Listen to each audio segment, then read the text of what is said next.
안녕하세요. 반갑습니다. 주식가 인연의 그대에게 지금 보시는 화면이 두산 로보틱스가 운영을 하는 로봇팔입니다. 자, 해당 로봇팔은 제가 고속도로 휴게소를 잠시 들렸는데 탐탐 커피에서 요즘에는 이렇게 로봇으로 제조하고 있는 커피를 마실 수가 있더라고요.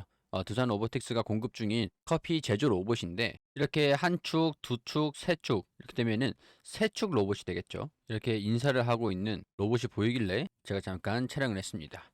바로 이런 제품군인 건데 이건 이제 협동 로봇 쪽으로 들어가는 제품군이에요. 여기 들어가면 에스프레소 추출 및 제조, 여기에 사용되는 암 제품의 중심으로 이렇게 포트폴리오를 구성을 하고 있습니다. 방금 보신 움직임처럼 이렇게 경로를 최적화해서 로봇이 커피를 제조하기도 하는, 인력을 대체할 수 있는 그런 제품군인 건데, 이게 무거운 중량을 들어야 되는 로봇이라든가 가벼운 중량, 활동 범위, 거기에 이제 맞춰서 여러 가지 포트폴리오를 가지고 있는, 제품들을 가지고 있는 그런 기업이라고 보시면 됩니다. 참고로 이 협동 로봇이라는 시장이 굉장히 큰 시장이기도 하거든요. 여기 보시면 협동 로봇 향후 매년 28% 정도씩 성장을 해서 5년 후인 2030년도에는 10조 정도 규모로 커진다. 전 세계 협동 로봇은 지난 2년간 좀 부진하긴 했었는데 2023년도 9억 7천만 달러, 1조 4천억 원에 불과했던 시장이 2030년도에는 높은 성장세를 보여줄 것으로 보여주고 있다. 이런 높은 성장세를 가지고 있다 보니까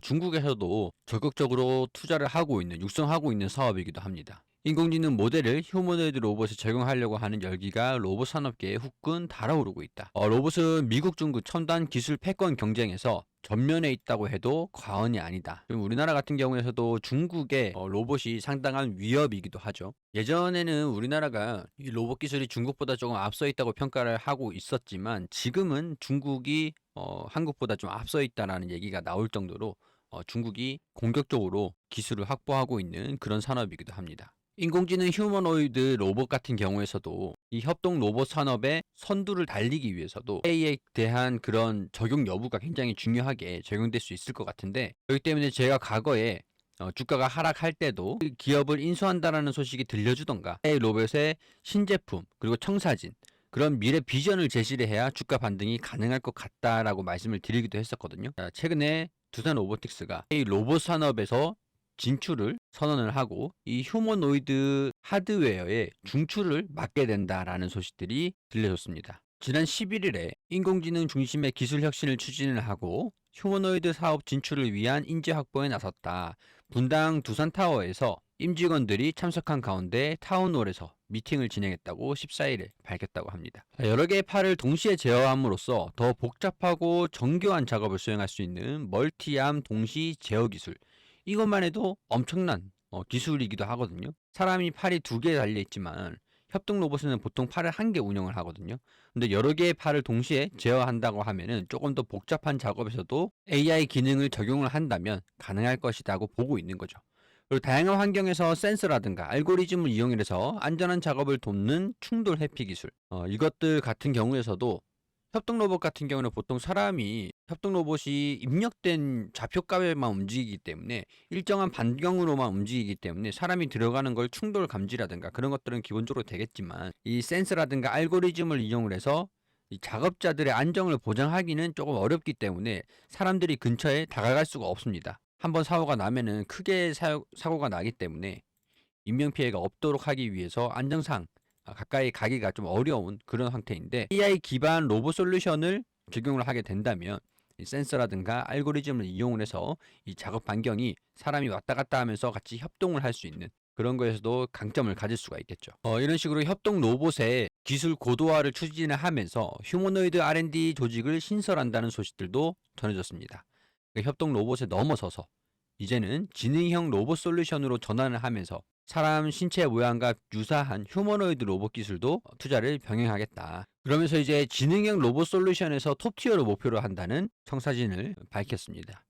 올해를 인공지능 중심의 기술 혁신 원년으로 삼고 하드웨어 중심인 지금의 사업 구조를 지능형 로봇 솔루션으로 전환하겠다. 하반기 중에 AI하고 휴머노이드 연구개발 조직을 신설하고 통합 R&D 센터를 설치할 예정이다. 그러면서 이제 지능형 로봇 솔루션을 연내에 출시하겠다는 얘기를 함께 했죠. 이 AI 기반의 로봇 솔루션 시장 규모가 30년도에 6조 원에서 2040년도 338조 원까지 급성장할 전망이라고 합니다. 그러게 되면 이렇게 통합 R&D 센터도 구축을 하면서 AI 기업들을 인수합병 이런 것도 추진을 하고 이 6조 원이던 시장이 338조 원까지 급성장하는데 두산 로보틱스가 그 정중앙에 있을 수 있게 되겠죠. 사실 이런 휴머노이드 로봇이라든가 이런 로봇 강아지, 로봇개 이런 경우는 좀 단점들도 좀 많습니다. 그 단점이라는 게 배터리를 탑재할 수 있는 공간이 없기 때문인데 배터리 용량을 키우지 않는다면 사람 신체 모양에서 이 에너지를 사용할 수 있는 게 좀 더 고도화되고 높은 중량 그리고 세밀해질수록 에너지를 더 많이 사용하거든요. 그럼 이제 야외에서 활동할 수 있는 반경이 그 가동 시간이 제한적이라는 거죠. 더군다나 AI 시스템을 활용을 하기 위해서는 그 더 많은 전력이 필요하게 될 텐데 그런 단점은 단기적인 성장세에 걸림돌이 되고 있는 거죠. 그렇기 때문에 이런 협동 로봇이 단기적인 성장 전략에는 훨씬 유리한 측면이 있습니다. 안정적인 실내에서 제조 환경을 유지를 하면서 안정적으로 전력을 계속 공급해 줄 수 있다 보니까 휴머노이드 로봇이 나중에 차후에는 더 큰 폭으로 성장할 수는 있겠지만 단기적으로는 이런 협동 로봇이 조금 더 빠른 성장이 가능하다.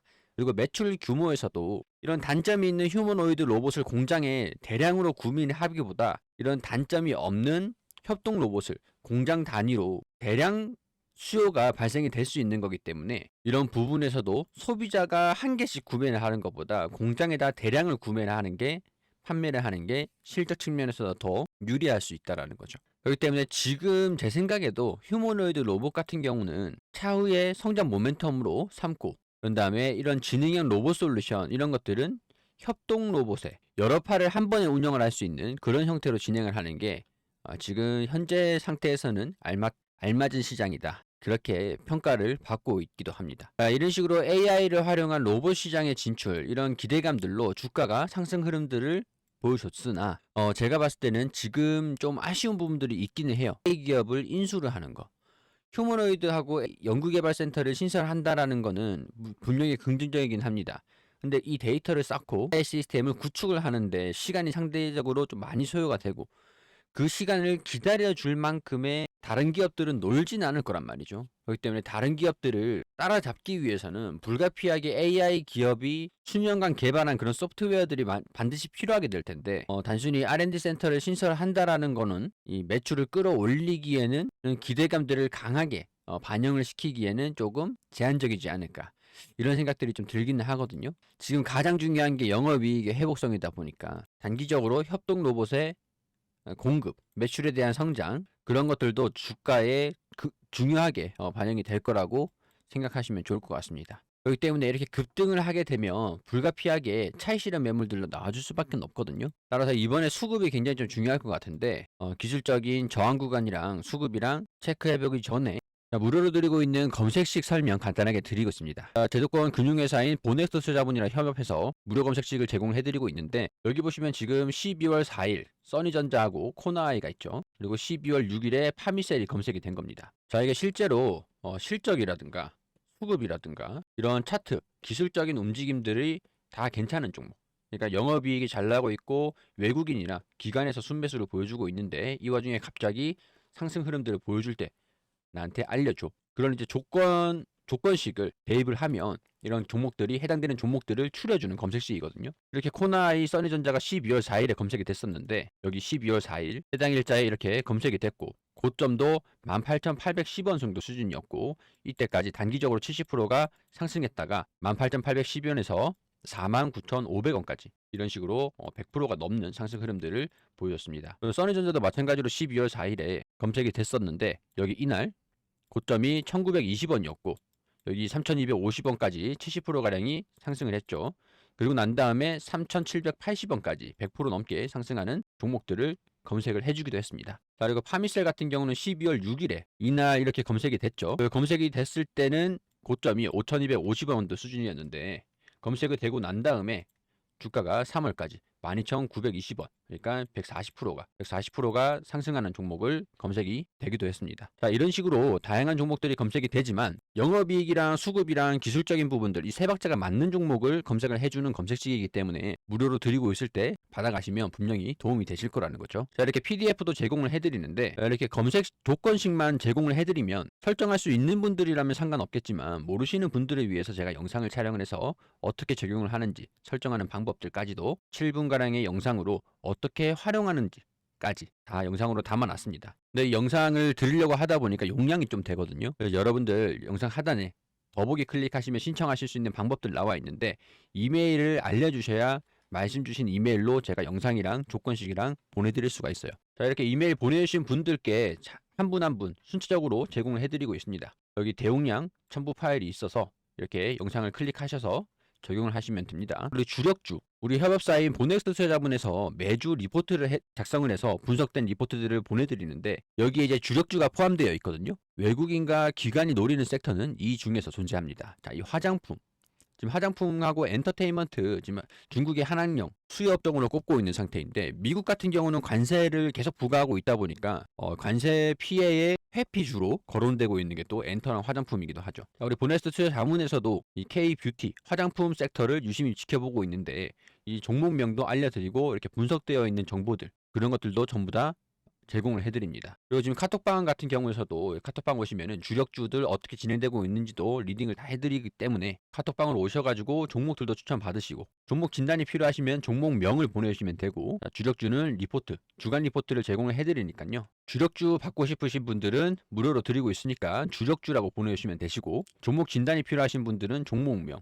공부방 입장 가능하신 분들은 이제 카톡이라고 보내주시면 되시고 제가 만든 검색식 제공 받고 싶으신 분들이라면 받으실 이메일 보내주시면 됩니다. 자, 다시 돌아와서 두산 로보틱스 수급을 좀 보면서 지지하고 저항 구간 우리 대응 전략들 좀 체크를 해보실 필요가 있을 것 같은데 대차 거래랑 공매도랑 수급이랑 같이 보셔야 될 것 같거든요. 여기 보시면 최근에 두산 로보틱스가 이번에 거래량들이 공매도 추이에서 공매도 거래량에서 누적 공매도량이 대폭 증가됐음을 확인할 수가 있습니다. 자, 그리고 동시에 대차 거래는 그렇게 크게 증가되진 않았지만 상환 주식수가 낮아졌고 최근 12일, 11일 대비해서도 큰 폭으로 증가가 됐습니다. 대차 거래의 잔고가 계속 증가되고 있는 것들을 확인하니까 당분간은 이렇게 공매도가 증가되면서 주가가 상승을 하면 주가 하락 압박이 좀 거슬릴 수도 있지 않을까 이런 우려가 드는 상태인데 이 공매도 같은 경우에서는 외국인 또는 기관에서 주로 진행을 하고 개인 투자자들도 공매도를 할 수 있지만 그 범위가 좀 낮기 때문에 외국인이랑 기관 수급을 보실 필요가 있거든요. 최근 수급을 보니까 외국인이랑 기관에 특히 주가가 급등을 하면서 차익 실현 물량들이 많이 나왔습니다. 상대적으로 개인 투자자들이 이 외국인과 기관의 물량을 거의 다 가져와주는 그런 모습을 보여줬죠. 그러면 지금 외국인들이랑 기관은 주가가 올라갔을 때 그동안 평균 단가를 조절을 해놓은 거를 일부 자금을 확보하는 전략으로 차익 실현 매물들을 같이 보여주고 있다. 이렇게 해석할 수가 있겠는데 이거는 무슨 얘기냐면 이전에 고점이 있죠. 고점과 저점 내가 여기서 10주를 샀고 아래에서 10주를 샀다면 평균 단가가 절반 부근으로 내려오게 됩니다. 75,000원 부근에서 내가 매수를 했다가 그리고 이 45,000원 부근에서 추가적으로 10주 매수를 하면 평균 단가가 이 6만원 부근이 되죠. 그러면 주가가 반등이 나오면서 손실 구간이 접어드는 시기에 이 시기에 여기서 매수했던 10주가량은 정리를 하는 거죠. 그럼 평균 단가가 이 6만원에서 10주만 가지고 있는 게 되는 거잖아요.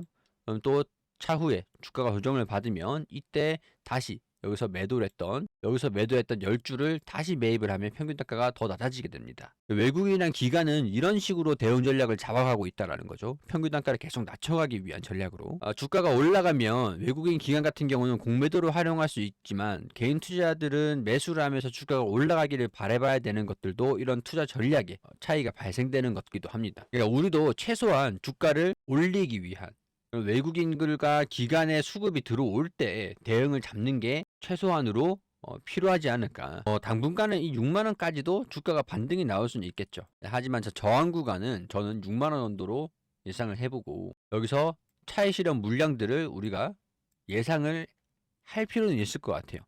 자, 그런 다음에 끝이냐? 그게 아니고 항상 제가 말씀을 드리는 거지만 추세적인 상승 그리고 추세적인 하락이 어떻게 이루어지느냐, 방향을 어떻게 잡느냐 이거를 체크를 할 필요가 있거든요. 주가가 하락을 할 때 이렇게 쭉 하락하다가 반등이 나옵니다. 지금 두산 로보틱스가 이렇게 반등 나온 시기죠. 반등이 나왔다가 주가가 조정을 받고 이때 전 저점을 이탈하게 되면 하락 추세가 되는 거죠. 그리고 반등이 나오고 전 고점을 돌파하지 못하고 조정을 받고 직전에 전 저점 그리고 직전의 저점 이 부분들을 이탈하게 되면 이게 하락 추세적인 하락으로 이어지게 되는 거죠. 그러면 차트가 이런 식으로 움직이게 됩니다. 저점을 계속 무너뜨리는 지지 구간을 무너뜨리는 형태로 주가가 하락을 하게 되겠죠. 반대로 상승 추세적인 움직임들을 봤을 때 주가가 쭉 떨어지다가 반등이 나옵니다. 그리고 난 다음에 다시 조정을 받아요. 그런 다음에 반등이 나와요. 그리고 이 전저점을 이탈하지 않았죠. 그리고 전 고점을 뚫고 올라가 줍니다. 이 포인트가 상승 추세적으로 고점을 지지를 받고 고점의 지지를 받고 반등이 나오고 고점을 다시 뚫고 올라가고 이때 거래량들이 동반이 되고 이런 식으로 흐름들을 보여줘야지 상승 추세적인 움직임인 거거든요. 근데 지금 우리는 이 구간에 있는 상태라는 거죠. 주가가 이 전 저점을 이탈을 하고 이렇게 떨어질지는 아직까지 확인이 되지 않았다라는 겁니다. 그렇기 때문에 외국인들은 반등이 나왔을 때 이 부분에서 여기서 10주 매도를 했었다가 매수를 했다가 20주를 갖고 있는 것 중에서 10주는 여기서 정리를 하고 조정을 받으면 이 구간에서 10주를 다시 매입을 하면은 20주만을 매도를 하면서 평균 단가를 계속 낮출 수가 있는 거죠. 이게 굉장히 중요한 제가 가장 중요하게 생각하는 평균 단가를 관리하면서 매매를 진행하는 방법이거든요. 아마 이거를 알고 두산 로보틱스를 대응을 잡으신다면 지금 매수하는 게 중요하다고 생각하시기보다 차후에 조정을 틈타 가지고 이걸 기회로 활용할 수 있는 일단 반등은 나왔기 때문에 차후에 주가가 어떻게 움직이는지 이런 것들을 확인을 하고 대응을 잡는 게 리스크를 줄일 수 있는 방법이라는 것을 인지하실 수가 있으시겠죠. 자, 이렇게 대응을 잡으시는 게 혼자서 대응 잡는 게 좀 어려우시다고 하시는 분들은 온넥스트 투자 자문이 자문사입니다. 제도권에 등록되어 있는 자문사기 때문에 종목들 진단, 자문이 가능합니다. 그러면은 두산 로보틱스라고 보내주시면 대응을 잡을 수 있는 대응 전략까지 도와드릴 수가 있으니까 필요하신 분들은 문자를 보내주시면 되세요. 자, 오늘 두산 로보틱스 여기까지 브리핑을 드리도록 하고 저는 차후에도 두산 로보틱스의 주가 움직임들 제가 방금 기술적인 흐름들 설명드렸던 것들을 확인하면서 개인적인 의견들 말씀을 드리도록 하겠습니다. 자, 도움 되셨다면 구독과 좋아요 부탁드리고요. 이런 것들은 개인적인 투자 의견이기 때문에 투자 판단은 여러분들이 해주시기를 당부드리도록 하면서 여기서 인사드리도록 하겠습니다.